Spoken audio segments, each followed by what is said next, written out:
யூதர்கள் ஆண்டவரை யூத பாஷையில எபிரேய பாஷையில ஆராதிப்பார்கள் இல்லையா? உங்களுக்கு ஒரு ரகசியம் காமிக்கட்டுமா?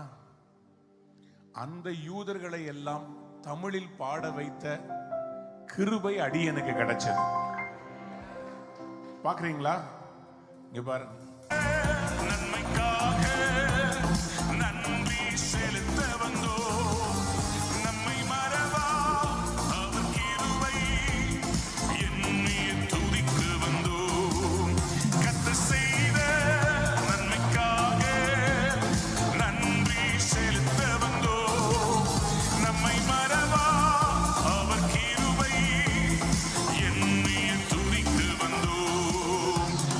இஸ்ரவேல் ஜனங்களை நான் அசைத்து விட்டேன்.